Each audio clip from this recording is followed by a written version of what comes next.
Hello, church. Matthew chapter 11 for day 11. John the Baptist is in prison and he's hearing about the different things that Yeshua is doing. And I'm sure he's dealing with a lot of anxiety, depression. I mean, he's in jail. Something else he might have been dealing with is some doubt. It's interesting to me that John, coming in the spirit and power of Elijah, was brought to a point where he had some doubts, just like Elijah. We can only speculate as to why or if he had doubts. I mean, he was in jail. Maybe Yeshua wasn't showing up as the Messiah that they thought they would get. And we see what happens. John has a couple of his disciples go and ask him, "Are you really the Messiah?" Yeshua's response, "Tell John I'm out here fulfilling prophecies."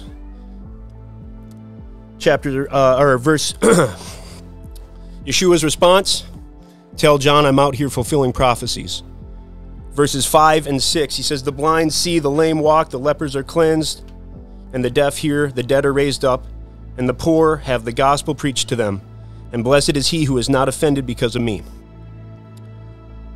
John and his guys would have known that Jesus was referencing Isaiah, particularly Isaiah 35 and Isaiah 61. So we see encouragement by testimonies, but also the word. And that last bit, blessed is he who is not offended by me, I think Jesus is talking about those who were upset about how this all looked. They were expecting freedom from Roman rule. They were expecting him to come and establish a new kingdom. And this servant healer type of ministry, this is not what they expected, not this type of kingdom. And then Yeshua tells everyone who had gathered there how great John and his ministry is in verses 7 through 15. And it says that Yeshua did this as John's guys were leaving. So surely they heard this and reported back to John as well. What an incredible encouragement that must have been to him in jail. And then Jesus rebukes those who rejected him and his teaching and thanks God for those who responded correctly. The remedy for doubt, I believe, is testimonies, praise reports, seeing God's promises made complete. That's what's presented here. John had doubt. He was in a terrible spot. He was in jail. And he wanted to know what was going on.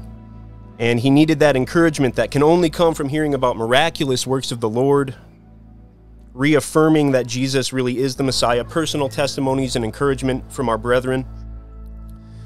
And we have to remember that sometimes it's not going to look the way we want it to look or the way that we expect it to look. We have our own ideas about what it'll look like when God shows up, but we need to respond correctly when he does. When Messiah came, his kingdom didn't look the way a lot of people thought it would, perhaps even John the Baptist. Jesus is calling us to him. "Come to me, all you who are weary and burdened, and I will give you rest. Take my yoke upon you and learn from me, for I am gentle and humble in heart, and you will find rest for your souls.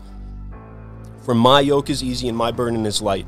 The prayer focus today is rest in him. Verse 28 is a promise. We come to him, we get that rest. We learn from him, and we get that rest for our souls. His yoke is easy. That word means it fits right, it fits well.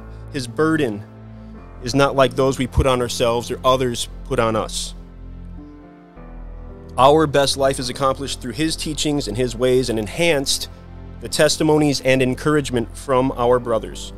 So thank you, Father, for the rest that our souls can have through you, through the example of Messiah, and the encouragement that we can have from testimonies from the brothers. I pray that this little devotional has blessed you, and I'm looking forward to seeing you next time. Thanks, church.